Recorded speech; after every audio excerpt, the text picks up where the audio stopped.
Previously on Stay in Your Lane. I don't know that anybody necessarily is successful on their own. I really don't believe that. And we want to help people. Our motives aren't revenue focused, right? And when you're not revenue focused, your motives are much more clear and genuine. They're usually much more successful. Question. In the different areas of FreightCaviar. I mean, you talk with a lot of different people. You're talking to brokers, shippers, carriers, probably even down to drivers and owner operators. And what sense are you feeling in the what does the industry feel like from your perspective? You talk to so many different people. What kind of signals are you getting? What kind of signals am I getting in terms of like the overall like market How the or? market is, what are pain points, pressure points for people? Sure. I mean, right now, like people are struggling, especially in the trucking side, and you hear it a lot. Like people are barely making it by, and a lot of these trucking companies just took a lot of loans from the bank, and they have a lot of debt to pay back.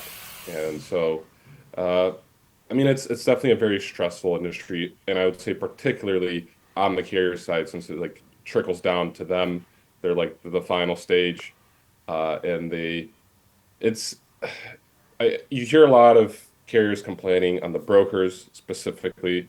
Uh, they're cutting rates, they're keeping the rates artificially low, and I feel like understanding the industry a little bit better.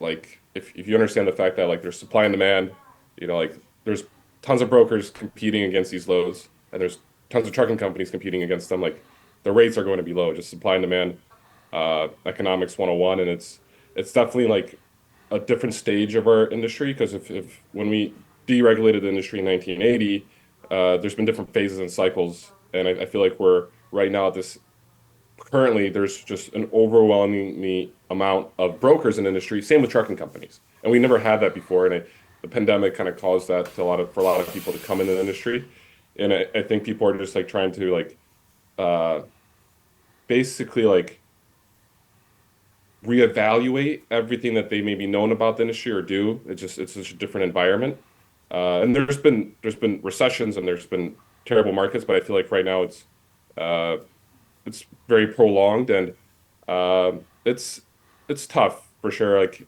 but I would say carriers feel it the most. Like, but then at the day, like brokers are able to. They don't have the overhead. They don't have all the debt. And I would say like the most of the stress comes from the carrier side. Uh, so yeah, I don't know if that answers your question well, but Appreciate that. No, it does. No, I think it's a great question, and you get to really have good conversations when people have an open ear, right? I unfortunately believe that COVID hurt the industry from an overall perspective, but there wasn't much complaining going on of any type during COVID because I think everyone was making the revenue they needed to make and wanted to make, right? And then when things aren't so good is when you start to see, maybe the true colors in any relationship show. I personally don't care for the extreme swings in the industry. Most brokers think that's great because it's an opportunity to try and be more profitable, but that's not our business model here. And I wasn't familiar with you at any level, at any intimate level. We weren't even friends. And you posted the top 10 brokerages list, hmm and of course we made it. yeah, And I said, hey, wait a minute. We're being recognized. Someone actually recognizes what our efforts go to every day. In our side of the business, that's not normal, right? I mean, you can appreciate that, Paul. So when you get recognized by your peers, it really means something. When people buy advertising for their organization or their company and want to tell people how great they are, that's totally different than when your peers recognize you. So I spoke to the class with OIDA, And I tried to express upon them that, the average broker in our industry has a Google review that's, you know, 2.3 Yeah. stars. And you've seen it, and we've seen the behavior. And in 31 years I've been at Triple T, that's always been our biggest hurdle to overcome, right? But I think it comes back to motive from every perspective. We know the trucks are hurting. We're trying to protect everybody we can and be as fair and drive as much revenue as we can to the loyal ones that take care of us, and then we try and take care of everyone else. But I don't think that's the industry standard, Yeah. right? I think in a market of contraction, when freight volumes and freight availability drops compared to the capacity perspective, right? So when that happens, then I think it's almost human nature for people to want to sit back and point and blame. It's the broker's fault. They're cutting rates. They're doing these things, and I believe some of them are, right? But I also think that the carriers are engaged at the same level where possible. And as rates declined and freight declined and the market became more difficult to be successful, then we've got to have someone to blame. Unfortunately, and I mean this, unfortunately, brokers are taking hits too if they're doing good business. We are. It's the cost of doing good business, right? When you need to step up and do what's right, you dig in your wallet and you make it right, and that impacts your profitability, yes, but it also supports your truckers and the guys on the bottom that are doing the work, right? And you have to understand that those are important losses that you should take when you need to do what's right. Now, we always seem to average between 4.2 and 4.6 stars on our Google reviews, knowing that you're never going to make everyone happy. So 5.0, on a consistent basis is unattainable. Very often, grievances are miscommunication, right, in our industry. I think that's normal. And then, with the proper, I would say, effort and caring, you can help and bring and find common ground and not have those negative reviews from people.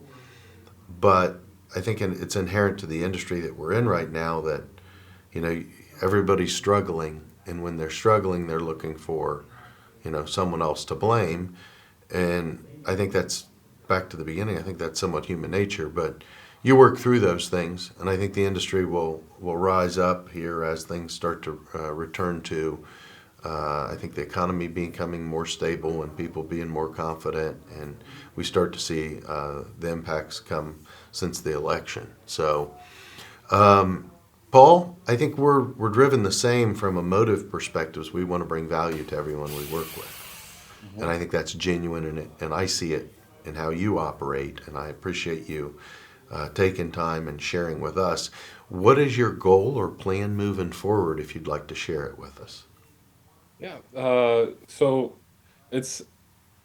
I have a lot of plans, a lot of ideas. It's always so difficult to make sure I'm staying focused. It's always been a struggle of mine, and FreightCaviar wasn't something that I planned out. It was just something I did just for fun. I had an idea. I was at the gym one day, and I'm like, I'm gonna start making freight memes, and then all of a sudden I have this audience, and I'm like, oh wow, I could actually monetize it, create a newsletter, create a podcast, and now surprisingly, that's where I make the majority of my money is from FreightCaviar, like my salary and such. So I came here, 5 years ago. If you had told me, John, Paul, you're going to be the owner of a logistics media company, and you're going to be writing newsletters and making podcasts and making memes, I would never believe you. And so it's just kind of a shock to me, and I'm very grateful for all the opportunities that I've been given, and having created this little baby of mine called FreightCaviar.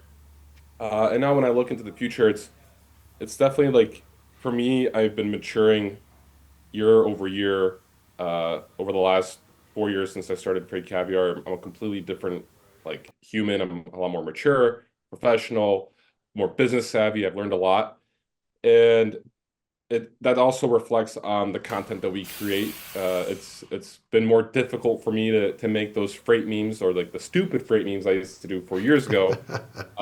Luckily, I also have more individuals on our team that have been creating amazing memes. I also still create memes, but like I've been able to expand, and we've had Ari Levy who's been making hilarious memes for us, and there's also others. But overall, when I look into the future, I see this huge potential of having an audience, and when you build on an audience, um, you have to be very cognizant of what you're putting out there, especially if it's in a newsletter. Like every email that we send, like it's not easy, and it's sometimes it doesn't work the way maybe, or it's not written the way maybe perfectly that we'd want it to, and we strive for perfection, but it's just our goal, and it's not attainable always.